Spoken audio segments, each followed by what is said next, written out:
Hey y'all, here are OS Reviews. Today we're taking a closer look at the Odec OD-E1. These are a pair of TWS wireless buds which are ultra affordable, under $20, which makes them the cheapest pair of wireless TWS style buds that we've ever seen on this channel. And for the money, you're also getting kind of an interesting design that I've never seen before, including a battery case that has a LCD display that tells you how much percentage is left in the case's battery that can provide some extra charges to the buds when you're on the road, and also the fact that the buds are kind of just sitting on the outside without a door that usually flips open, making them easier to just remove and pop out compared to many of the other designs that we've seen before. But magnets still help keep them in place so they don't fall loose even as you're kind of shaking it and moving around. They're also IPX5 rated, so they will be splash proof. You can use them when it's raining and they should still survive. Again, the overall bud shapes do remind me a little bit of the Apple AirPods in terms of having a semi-open design compared to something that has more of an in-ear silicone style tip.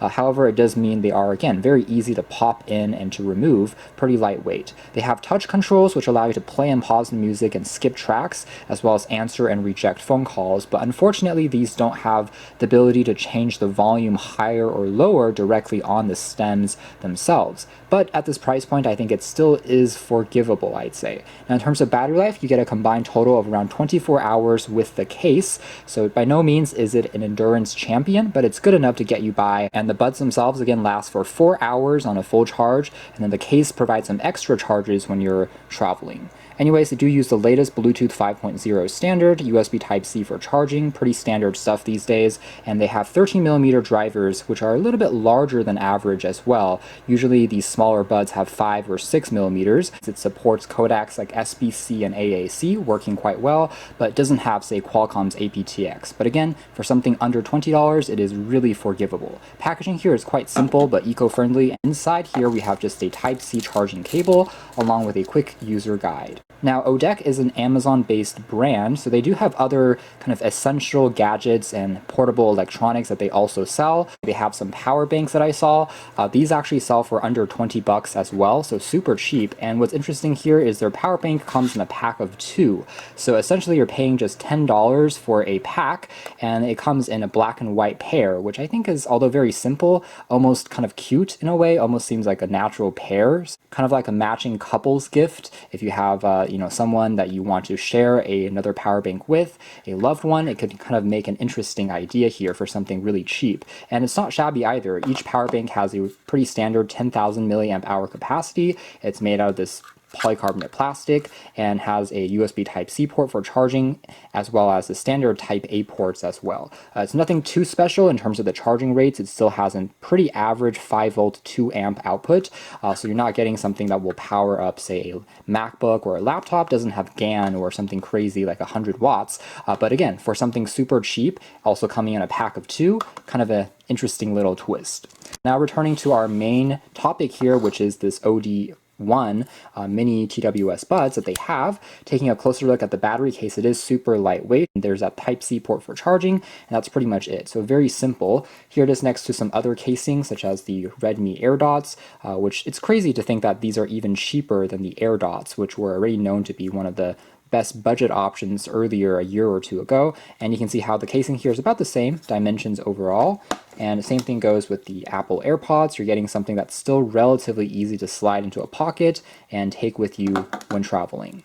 Now the buds themselves do have a slight accent on the tips of the stems, which makes them a little easier to remove, made out of this coarse plastic material that doesn't really attract too much fingerprints, which is good. And again, touch controls on the side here is where you use to play and pause and skip tracks. You can wear these for the full 4 hours really without noticing any stress or strain. That don't really put any pressure on when you're wearing them. But the downside of a design that's half open, just like the AirPods, is it's a little bit looser as well, since it doesn't have any rubber accents. That means if you're doing a lot of vigorous sports, they may be prone to getting a little bit looser, and at the same time they don't have as tight of a seal, which means you won't have as good of noise isolation just by nature of this type of design in general.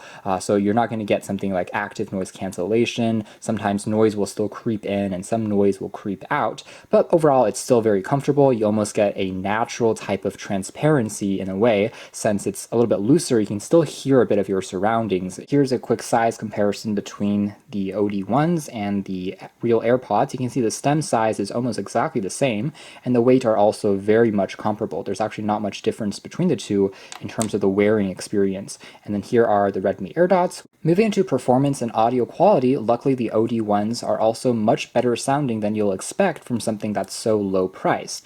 Although it's not going to be audiophile grade, at the same time it's more than serviceable. In fact, there's not much distortion or static. The sound is relatively clean and clear, so aside from the music, you won't really hear any hiss or anything like that in the background, just like most Bluetooth 5.0 generation buds that we've seen. In terms of the sound signature, I would say mids are emphasized the most. So if you're listening to, say, a guitar instrumental or any string instrument being plucked, it just sounds very warm and actually filled with detail, kind of resonant, very enjoyable in fact. Bass is present if you're listening to, say, an EDM track, but it's not going to be the most powerful aspect of the sound signature. That's kind of expected with any half-open design pair of buds because you don't get as tight of a seal when you're wearing it, so the bass is slightly dampened. Drum beats still sounded good, although it isn't really super thumpy or anything like that.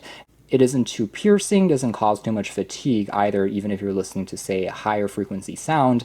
So overall, you do get a pretty well-balanced sound signature, again, emphasizing mids a bit more, but still is very good, particularly for pop music. The sound punches above its weight. So that's more or less it as far as our quick hands-on review of the Odec OD1 super budget TWS wireless buds, more than anything showing that you don't have to spend an arm or a leg for pretty solid sounding stereo wireless buds anymore. The casing of this I think is actually kind of unique and clever. It's super easy to slide out and listen to music and then pop them back in, and overall sound quality was better than I was expecting. Again, punching beyond its weight class, I'd say, for this price. So you can check out more details if you're interested in the links down below. Of course, it's not perfect. Battery life per charge could still be a little longer. I would still like to see something like volume controls, but again, I can accept those flaws for this bargain price. Thanks for watching here at OS Reviews. That's been the Odec OD1.